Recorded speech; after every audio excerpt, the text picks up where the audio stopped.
नमस्कार दोस्तों, आपका स्वागत है हमारे चैनल पे एक बार फिर से। तो आज हम बात करेंगे एक और आरएस टॉपर से, मनमोहन शर्मा जी से, जो कि टोंक डिस्ट्रिक्ट से आते हैं और इन्होंने आरएस 2018 में सेकंड रैंक अचीव करी है। तो हम बात शुरू करते हैं, और इससे पहले अगर आप चैनल पे नए हैं तो कृपया चैनल को सब्सक्राइब करें और बेल आइकन को प्रेस करें। तो हम शुरू करते हैं। सर, सबसे पहले तो आपको बहुत बहुत बधाई। बहुत बहुत धन्यवाद, आभार। तो हम बात शुरू करते हैं। सर, सबसे पहले तो आपका बेसिक इंट्रोडक्शन। सर, मेरा नाम मनमोहन शर्मा है। मैं टोंक ज़िले के मालपुरा तहसील के ग्राम किरावल से आता हूं और मेरा पूरा फैमिली बैकग्राउंड रूरल बैकग्राउंड रहा है। मेरी जो बेसिक एजुकेशन है वो गांव से हुई है। उसके बाद मेरा जो ग्रेजुएशन है वो राजस्थान यूनिवर्सिटी राजस्थान कॉलेज से हुआ है, और देन उसके बाद मैंने वर्धमान कोटा ओपन यूनिवर्सिटी से पीजी किया है।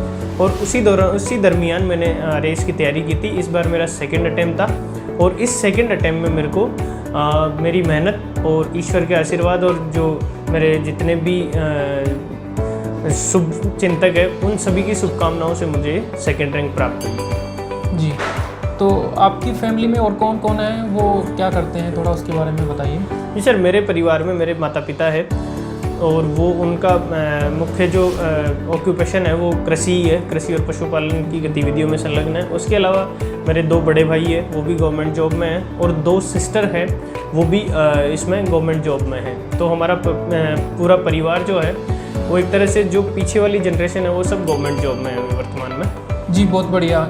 मीन्स इसका है कि आप सब भाई बहन गवर्नमेंट जॉब में हैं और आपने आरएस क्वालिफाई किया है टॉप रैंक के साथ में। तो आपके पिताजी और माताजी एक किसान परिवार से हैं और किसानी करते हैं। उसके बावजूद भी उन्होंने इस चीज़ को समझा है कि एजुकेशन की इम्पोर्टेंस, और आपको इस काबिल बना दिया अपने आप को उस गांव के लेवल से भी कि आप एक सब लोग इतने सेटल हो गए और एक लोगों के लिए प्रेरणादायक बन के निकले हैं। तो गाँव में रह के भी सब कुछ किया जाता है, एक लगन होनी चाहिए। हाँ, सही बात है सर, लगन होनी चाहिए। और मेरा तो ये मानना है कि जो असली ऊर्जा है, जो ऊर्जा से ओतप्रोत व्यक्तित्व होते हैं वो गांव में कंपैरेटिवली ज़्यादा होते हैं, क्योंकि गांव में हमें आवश्यकता होती है उनको दिशा देने की। उनकी जो स्थिति है, उनकी जो ऊर्जा है उसको दिशा देने की। मैं इस मामले में लकी रहा हूँ कि राजस्थान विश्वविद्यालय में मेरे जितने सीनियर्स थे उन सबसे मैंने सीखा, और एक मेरे को सही गाइडेंस मिलने के कारण मैंने सही अप्रोच में सही ट्रैक पे तैयारी की। तो अपनी मेहनत और लोगों की शुभकामनाओं से आज मैं इस मुकाम पे पहुंच पाया। जी, तो जैसे ही रिजल्ट आया, जिस दिन शाम को रिजल्ट आया था इसका, तो उसके बाद आपको कैसा महसूस हुआ, क्या फीलिंग्स रही आपको? सर, जब रिजल्ट आया था उससे पहले मेरे को लग रहा था कि मेरा आरएएस में तो हो जाएगा, लेकिन सेकंड रैंक वाज अनएक्सपेक्टेड। सो बहुत खुशी हुई, एक तरह से परिवार में खुशी का माहौल था और सब कुछ अच्छा लग रहा था। जी, बढ़िया। देखो, आजकल हर कोई चाहता है कि आरएस या गवर्नमेंट जॉब की तरफ जाएं, और बहुत लोग प्रिपेयर भी कर रहे हैं। तो लेकिन सब लोग नहीं हो पाते हैं, उसमें कुछ रीजंस रहते हैं। क्या रहता है वो तो अलग अलग, सबके लिए परिस्थितियाँ अलग अलग रहती है। तो आपकी भी जो आरएस की जर्नी रही है उसमें क्या क्या चैलेंजेस आपने फेस किए जब से शुरुआत करी, तो आप ये बताइए कि कैसे उनको फिर आपने उन पे पार पाई, जिससे और लोग भी इस चीज़ को सीख सकें जो तैयारी कर रहे हैं। सर, जहाँ तक तैयारी स्टार्ट करने की बात है तो मेरी तैयारी का जो मेन फेज था वो राजस्थान विश्वविद्यालय का जो सेंट्रल लाइब्रेरी है वहीं से ही मेरी सारी तैयारी हुई है। मेरी सेल्फ स्टडी के साथ सारी तैयारी हुई है। हालांकि जो मेरा फर्स्ट अटेम्प्ट था आरएएस का उसमें मेरे को पीछे रैंक मिली, 357 रैंक मिली, और उस रैंक के साथ अभी मैं प्रेजेंट टाइम में food and civil supply department में एज ए एनफोर्समेंट इंस्पेक्टर कार्यरत हूँ। हालांकि ये जो मेरे को पीछे रैंक मिली थी वो मेरी एक्सपेक्टेशन और मेरी जो तैयारी थी, मेरी जो अप्रोच थी, मेरी जो स्ट्रेंथ थी उसके तुलना में काफ़ी कम थी। तो मैंने इस चीज़ को निराशा की जगह एक चैलेंज के रूप में लिया। मैंने उसे अपना सिलेक्शन नहीं माना, खाली एक स्टेबिलिटी पॉइंट माना, और उसे बेस बनाकर मन का इससे ऊपर आना है, उसे बेस बनाकर उससे ऊपर के लिए जुट गया था मैं शुरू से ही। और इस अटेम्प्ट में मेरा एकमात्र फोकस था कि मुझे आरएएस के लिए ही रैंक लेनी है। मैं केवल और केवल ये एग्ज़ाम आरएएस बनने के लिए दे रहा था। जी, मतलब ये था कि आपने जो सिलेक्शन पिछली बार हुआ फर्स्ट अटेम्प्ट में, उसको आपने कंपटीशन लिया, लेकिन वो कंपटीशन आपने सिर्फ अपने आप से लिया, जी, किसी और से कंपेयर नहीं करके आपने अपने आप को इम्प्रूव करा। किसी कंपनी, तो यही एक सबसे बड़ा पॉइंट भी है कि हमें दूसरों से तुलना नहीं करनी चाहिए, हमें अपने खुद से तुलना करनी चाहिए, और हमारे खुद की जो कमियां उन्हीं को निकालना चाहिए, उनको बाहर करना चाहिए। क्योंकि सर, जब हम ये समझ लेते हैं कि हमारी वीकनेस क्या है और हमारी स्ट्रेंथ क्या है, तो वहाँ पर हमारी जो सीमाएं हैं वो सीमित होती जाती है और हमारी संभावनाओं में एक तरह से असीम द्वार खुलने लगते हैं। तो हम अपनी गलतियों से खुद सीखें और आगे बढ़ें। तो मुझे लगता है कि यदि ईमानदारी से हमने मेहनत की है तो हमें सफलता या वो मुकाम जरूर मिलेगा जिसके लिए हम प्रयासरत हैं। जी, जो आपने कहा कि ईमानदारी वाली सफलता, ईमानदारी की मेहनत, तो मेहनत करें, ईमानदारी से करें और खुद के लिए करें, मतलब किसी को दिखावा और वो उसके लिए नहीं होनी चाहिए। तो अभी एक और चीज़ कि अब जैसे लोग आरएस का भी जैसे एग्ज़ाम भी आने वाला प्री, और ये 3 चरणों में एग्ज़ाम रहता है, तो ऐसी कौन सी गलतियाँ जो लोग जनरली करते हैं कि लोग तैयारी तो बहुत करते हैं, 8-10 घंटे 15 घंटे भी लोग पढ़ाई कर लेते हैं, फिर भी रिजल्ट में रहता है कि उनका सिलेक्शन प्री में भी नहीं हो पाता है। तो लोग जो एस्पिरेंट जो तैयारी कर रहे हैं वो ऐसी कौन सी गलतियां रहती है जनरली हो जाती है जाने अनजाने, तो वो कौन सी आपने जो समझा, आपने जैसे 2 अटेम्प्ट दिए हैं और आपने एक अच्छी रैंक मिली, तो वो गलतियां लोग नहीं करें, जो ऐसी कौन सी बातें रहती है जो आप उनको बताइए थोड़ा। देखिए सर, मुझे लगता है कि इस एग्ज़ाम की जो सबसे ज़्यादा ज़रूरत है, सबसे बड़ी ज़रूरत है, वो आदमी में होना चाहिए पेशेंस। अगर धैर्य नहीं है तो इस परीक्षा में आप टिक नहीं सकते। हालांकि आप टिके रहोगे लेकिन अच्छा परफॉर्म नहीं कर सकते। तो इस परीक्षा के लिए धैर्य बहुत ज़रूरी है, क्योंकि कभी कभी प्रारंभिक परीक्षा का प्रश्न पत्र ही इतना टाइट आ जाता है कि हम पेशेंस नहीं रख पाते और क्वेश्चंस काफ़ी गलत कर देते हैं। तो उससे नेगेटिव मार्किंग से हो सकता है कि हम प्रारंभिक परीक्षा में ही इस दौड़ से आउट हो जाएं। तो प्रत्येक चरण के दरमियान, प्रारंभिक परीक्षा, मुख्य परीक्षा और इंटरव्यू, तीनों के दरमियान हमें पेशेंस, धैर्य रखना बहुत ज़रूरी है। क्योंकि जिस आदमी में धैर्य होता है वो चीज़ों को अच्छे तरीके से एनालाइज करके, अच्छे तरीके से सोच करके प्रेजेंट कर सकता है। दूसरी बात मैं ये कहना चाहूँगा कि इस एग्ज़ाम को एक बर्डन के रूप में नहीं लेकर एक एन्जॉयमेंट के रूप में लेना चाहिए। इस एग्ज़ाम को जीना चाहिए, क्योंकि सबसे बड़ी बात यह है कि इसका सिलेबस इतना वाइड है कि अगर वास्तव में हमने सही जानकारी ली है, सही पढ़ाई की है, तो ये एग्ज़ाम ही पास नहीं करना, हमारे को जीवन के प्रत्येक क्षेत्र में वो नॉलेज काम में आने वाला है। तो जिस दिन हम इस एग्ज़ाम को जीना स्टार्ट कर देंगे, उस दिन से ही इस एग्ज़ाम की जो हर्डल्स है वो हमारे लिए बहुत कम होने लग जाएगी। और तीसरी मेन बात ये है कि कुछ लिटिगेशंस या कुछ अफवाहों के कारण स्टूडेंट्स की इस एग्ज़ाम को लेकर नेगेटिव अप्रोच बनी रहती है कि एग्ज़ाम समय पे होगा, नहीं होगा, कोर्ट में भर्ती अटक जाएगी। तो मैं मेरे प्यारे मित्रों से कहना चाहता हूँ कि भर्ती कहीं अटके या कहीं नहीं अटके, एग्ज़ाम हो या नहीं हो, आपको खाली एक सीट के लिए लड़ाई लड़नी है और वो आपकी 24/7 होनी चाहिए। एग्ज़ाम में कोई लिटिगेशन आ रही है, कोई नहीं आ रही है, कोई हर्डल आ रहा है, कोई नहीं आ रहा है, उस चीज़ को आप इस चीज़ का नेगेटिव एस्पेक्ट नहीं लेकर एक चैलेंज के रूप में, एक अपॉर्चुनिटी के रूप में लीजिए। यदि एग्ज़ाम आगे बढ़ता है, आगे की सकता है, तो वो आपके लिए एक अच्छी अपॉर्चुनिटी है। कुछ चीज़ें जो छूट गई है उनको भी तैयार कर सकते हो। तो मैं ये कहूँगा कि जो की पॉइंट है इसके लिए कि हमें आशावादी होना है, एकदम हमारे अंदर ऑप्टिमिस्टिक अप्रोच होनी चाहिए कि हाँ, ये एग्ज़ाम समय पे हो रहा है और मेरी अच्छी तैयारी है।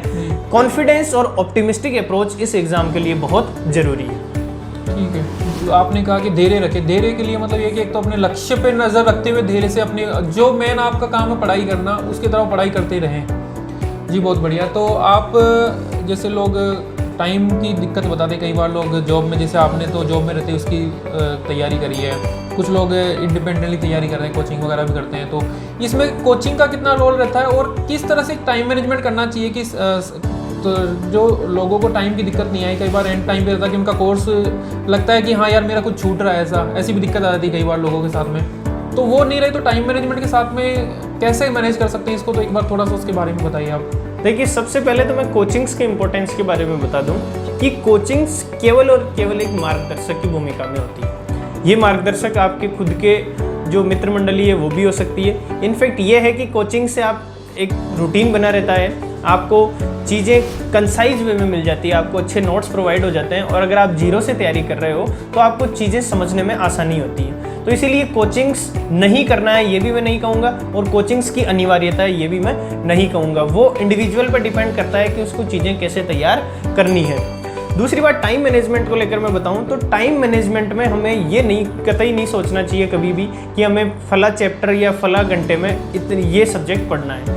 हमें हमारे छोटे छोटे टारगेट बनाने चाहिए कि जो मेरा ये कंटेंट है वो मुझे आज में पूरा करना है, कल उसका रिवीजन करना है, परसों क्या चीज़ पढ़नी है, और उसके साथ ही जो वीकली या संडे को जैसे टेस्ट होते हैं, मॉक टेस्ट, ठीक है, मॉक टेस्ट के अकॉर्डिंग आपकी हर वीक की स्ट्रेटेजी डिसाइड करनी चाहिए, जिससे क्या होगा, आप छोटे छोटे टारगेट्स में चीज़ों को पढ़ पाएंगे, कवर कर पाएंगे और मॉक टेस्ट में अपना खुद का परफॉर्मेंस देख पाएंगे। तो जब टाइम मैनेजमेंट की मेन बात आती है तो हमें टाइम मैनेजमेंट केवल हमारी पढ़ाई के दृष्टिकोण से निर्धारित करना चाहिए। वहाँ टाइम मैनेजमेंट का अप्रोच ये नहीं रखनी कि कितने बजे उठना है, कितने बजे सोना है, कितने बजे खाना खाना है, कितने बजे नहाना है, क्योंकि ये सारी चीज़ें सेकेंडरी होती है हमारे लिए। हमारी पढ़ाई जो है वो हमारे लिए प्राइमरी होती है। तो जिस भी समय हमारा मन लग रहा है, जिस भी समय हमारे एक तरह से विचार अच्छे आ रहे हैं, तो हमें अध्ययन में ध्यान देना चाहिए, पढ़ाई करनी चाहिए। और जब भी हमारा मन नहीं लग रहा है तो हम कुछ इंटरटेनमेंट की गतिविधियां कर सकते हैं, हमारी हॉबी परसीव कर सकते हैं, मित्रों से बात कर सकते हैं या माता पिता से बात कर सकते हैं। ये तो हो गया आपका पढ़ाई के दौरान टाइम मैनेजमेंट को लेकर। दूसरी बात है कि एग्ज़ाम के दौरान टाइम मैनेजमेंट को लेकर भी कुछ लोगों में परेशानी होती है। एग्ज़ाम के दौरान टाइम मैनेजमेंट के लिए मैं आपको बताऊं कि हमें इसकी पहले प्रैक्टिस करनी पड़ेगी। मैं सभी मेरे साथियों से कहता हूं कि जब भी आप मेन एग्ज़ाम हॉल में जा रहे हो, एटलीस्ट अगर आप प्री में जा रहे हो, आरएस प्री देने, तो एटलीस्ट आपको 20 टेस्ट करके जाने चाहिए, मॉक टेस्ट। जिससे क्या होगा, आपको एक तो समय में आपका पूरा पेपर हो जाएगा, दूसरा आप पेपर को माइनर मिस्टेक नहीं करेंगे, पेपर में अच्छे तरीके से पढ़ेंगे, और तीसरा आप जो प्रश्न नहीं आ रहे हैं या जो संभावित प्रश्न हैं उनमें भी यदि कॉन्फिडेंस के साथ उनको पढ़ेंगे तो हो सकता है कि कुछ क्लू मिल जाए जहाँ पर आप आंसर को फाइंड आउट कर सकें। और जहाँ तक मेंस एग्जामिनेशन में भी टाइम मैनेजमेंट और प्रैक्टिस की बात है, तो यदि हम प्रैक्टिस करके जाते हैं पहले से ही, तो वहाँ पर टाइम मैनेजमेंट करने में दिक्कत नहीं आती है। तो मैं इसीलिए मेरे सभी मित्रों से कहता हूँ कि आप अपना जो टाइम मैनेजमेंट है उसको अपने जो प्रैक्टिस है, अभ्यास है, उससे जोड़िए, जिससे आपको ऑटोमेटिक आपकी जो लिमिटेशंस है उनका पता लगेगा कि आप पेपर कितने समय में पूरा कर पा रहे हैं, आप क्या क्या मिस्टेक्स कर पा रहे हैं, जिससे आप क्या करेंगे, उनमें सेल्फ इम्प्रूवमेंट करेंगे। तो टाइम मैनेजमेंट केवल टाइम और डेली एक्टिविटीज़ को नहीं होकर आपकी जो पढ़ाई है, जो आउटपुट है, उसके बेसिस पे होना चाहिए। और वो भी पढ़ाई अपने अकॉर्डिंग की, कुछ लोग रात को पढ़ाई करते हैं, कुछ सुबह जल्दी उठ के करते हैं, तो अपनी स्ट्रेंथ क्या है उसके अकॉर्डिंग अपने को चलना चाहिए। जी बहुत बढ़िया। तो इसके लिए जैसे आपने जो तैयारी करी है उसमें क्या रेफरेंस राजेश बुक्स वगैरह, कौन सी बुक्स रेफर करनी चाहिए, और क्या रूटीन के तौर पे कौन सी सब्जेक्ट वाइज कौन सी बुक्स रेफर करना चाहिए, उसके बारे में थोड़ा सा देखिए। इसमें मैंने तैयारी के दरमियान जो प्रारंभिक परीक्षा है या मुख्य परीक्षा है उनके लिए सबसे पहले तो मैंने NCERT और राजस्थान अध्ययन की जो किताबें थी उनको पढ़ के अच्छे से उनको जो सिलेबस के टॉपिक्स हैं उनके अकॉर्डिंग शॉर्ट नोट्स तैयार कर लिए थे। दूसरा, जब टॉपिक वाइज मेरे को टेक्स्ट बुक्स पढ़नी पड़ रही थी तो इकोनॉमी के लिए मैं DLS पब्लिकेशन की अर्थव्यवस्था पुस्तक आती है वो, पॉलिटी के लिए एक प्रदीप बोरड साहब के नोट्स आते हैं वो, उसके अलावा जो साइंस टेक्नोलॉजी है उसमें विजन IAS का 365 का जो मटेरियल आता है वो, उसके अलावा जो हिस्ट्री का पोर्शन है उसमें NCERT और ज्योग्राफी का है उसमें भी NCERT से ही मैंने पूरी तैयारी की थी। दूसरी बात, राजस्थान का जो सिलेबस है, राजस्थान का पर्टिकुलर जो सिलेबस है उसके लिए हिंदी ग्रंथ अकादमी और राजस्थान अध्ययन की पुस्तकें आती है, उनसे मैंने तैयार किया था। इस बार तैयारी के दौरान मैंने एक कोशिश ये की थी स्पेशली मेंस में कि जो भी टॉपिक थे, इनफैक्ट जो छोटे छोटे सेगमेंट होते हैं उन टॉपिक्स में टॉपिक वाइज शॉर्ट नोट्स बनाने की कोशिश की थी, जिससे कि कम समय में मैं उसको रिवाइज कर सकूं और ज़्यादा से ज़्यादा रिवीजन के साथ साथ उस जो कंटेंट है उसमें वैल्यू एडिशन करके उसको एग्ज़ाम हॉल में प्रेजेंट कर सकूं। तो इस दरमियान मैंने जो अपना जो कंटेंट था उसको बहुत कंसाइज रखने पर जोर दिया और कोशिश की कि उसको बार बार रिवीजन किया जाए, क्योंकि जब हम किसी पुस्तक का बार बार रिवीजन करते हैं तो उसके डायमेंशंस खुलते जाते हैं और वो हमारे ऊपर निर्भर करता है कि हम उस पुस्तक से कितना आउटपुट ले पाते हैं। तो मैंने ये जो आपको बताया सोर्सेज, उसको ही मैंने फॉलो किया और उसको बार बार प्रैक्टिस की उनकी। जी, कंसिस्टेंसी स्टडी रहनी चाहिए, लगातार करते रहना चाहिए और बार बार प्रैक्टिस जितनी करेंगे उससे अपना एक तो राइटिंग टाइम का भी अपने को पता लगता रहेगा, जो आपने बताया कि रूटीन रेसिपीज वगैरह से ही रहेगा। तो जी ठीक है, बहुत बढ़िया। और अब आप बताइए कि जैसे आप और जो RS टॉपर एक जो 9th रैंक विकास प्रजापति, आप और दोनों मिलके क्वेश्चन पेपर वगैरह भी बना रहे हैं जो मैंने देखा है, तो उसकी प्रेरणा भी आपको कैसे मिली कि जैसे एक मतलब एक तरह से आप लोगों को सर्व करना चाह रहे हैं आप? जी, तो देखिए ये जो DLS पब्लिकेशन है, इसके थ्रू हम लोग अब कोशिश कर रहे हैं कि हमारा जो शॉर्ट नोट्स या जो क्वालिटी कंटेंट है वो जो सीरियस एस्पिरेंट्स हैं उन तक पहुंच पाए। क्योंकि हमने जो जिन चीज़ों में हर्डल्स फेस की है, जहाँ पर क्वालिटी कंटेंट को लेकर हर्डल्स होती है कि आपको एक जगह एक प्लेटफॉर्म पर अच्छा कंटेंट नहीं मिल पाता है, इस कारण से कई सोर्सेज से हमें कंटेंट कलेक्ट करना पड़ता है। तो इसके लिए हमने प्रयास किया है कि इन हर्डल्स से बचने के लिए या इन हर्डल्स के अगेंस्ट स्टूडेंट्स को जो सीरियस एस्पिरेंट्स हैं उनको एक ही प्लेटफॉर्म से, इस DLS पब्लिकेशन के प्लेटफॉर्म से क्वालिटी कंटेंट प्रोवाइड करवाया जाए, जिससे जो वाकई सीरियस एस्पिरेंट है वो एक ही जगह से अच्छा मटेरियल पढ़ के उनको सफलता मिल सके। मतलब उनको ज़्यादा भागना नहीं पड़े, एक ही जगह सारा जो मटेरियल। क्योंकि दूसरी बात ये होती है कि स्टूडेंट लाइफ में स्टूडेंट जो होते हैं वेरियस जब पुस्तकें खरीदते हैं तो उनको इकोनॉमिक बर्डन भी बहुत आता है। तो इसलिए हमने कोशिश की है कि वो वेरियस जो पुस्तकें हैं, कई पुस्तकें हैं, उन सबका अध्ययन करके हम उसको कंसाइज वे में एक मटेरियल निकालें, जिससे स्टूडेंट्स को इकोनॉमिक बर्डन भी नहीं हो और क्वालिटी कंटेंट एक ही प्लेटफॉर्म पर अवेलेबल हो जाए, जिससे उनमें भ्रम की स्थिति भी नहीं हो और वो जो कम समय है उसमें भी अच्छा कंटेंट पढ़कर अच्छे से परफॉर्म कर सकें। जी, देखिए आप राजस्थान की एक सबसे बड़ी सर्विस को वैसे तो आपने ऑलरेडी एक बार ज्वाइन किया हुआ और ज्वाइन करने वाले, लेकिन अब जो आप RS कैडर को ज्वाइन करने वाले हैं, SDM जो डायरेक्ट पोस्ट होती है उसको ज्वाइन करेंगे, तो अब आप सोसाइटी को, समाज को किस तरह से एक सर्व करना चाहेंगे, उसके बारे में आपने कुछ प्लानिंग है या किस तरह से सेवाएं देंगे उसकी? देखिए इस एग्ज़ाम की तैयारी करने की शुरुआत से ही जो भी प्लानिंग है सर्व टू सोसाइटी, उसका माइंडसेट मेरे अंदर बना हुआ है, जिसमें यह है कि हम अब सरकार के एक पार्ट के रूप में होंगे, जहाँ भी होंगे, जिस भी ब्लॉक में या जिस भी लेवल पर होंगे, वहाँ पर हमें जो सरकार की जो स्कीम्स है, जो वल्नरेबल सेक्शन है, वीकर सेक्शन है, उसके लिए जो टारगेटेड स्कीम्स है, सबसे पहले उनकी टारगेटेड और ऑनेस्टली डिलीवरी देनी है। उसके अलावा समय समय पर सरकार के द्वारा जो भी काम बताया जाएगा या सरकार के द्वारा जनोत्थान के जो भी कार्य किए जा रहे हैं उनमें फुल पार्टिसिपेशन और फुल एनर्जी के साथ काम करने का प्रयास करेंगे हम लोग। साथ ही हमारा जो उद्देश्य मेन है वो है संवेदनशील, पारदर्शी और एक तरह से नैतिक प्रशासन उपलब्ध करवाना, जिससे लोगों को ये लगे कि हाँ वास्तव में जो प्रशासन है, जो व्यवस्था बदल रही है, ठीक है, जो एक जवाबदेह स्टेट या एक रेस्पॉन्सिबल स्टेट की जो थ्योरी आ रही है, जो ट्रांसपेरेंट स्टेट की जो थ्योरी आ रही है, उसके अकॉर्डिंग हम काम करने की अपेक्षा रखते हैं। मतलब जो सरकारी के जो सिस्टम है, योजना है, मतलब ज़्यादा से ज़्यादा जनमानस तक पहुँचे, ज़्यादा कि उसकी रीच में पहुँचे, वो टारगेटेड लोगों तक पहुँचे और जिस व्यक्ति के लिए बनी है उस व्यक्ति को अपेक्षित लाभ मिल पाए। जी, देखिए इसमें हर आज के टाइम पे जैसे आपने कहा कि इस एग्ज़ाम धैर्य का एग्ज़ाम है, धैर्य के इसमें सबसे बहुत ज़्यादा ज़रूरी है।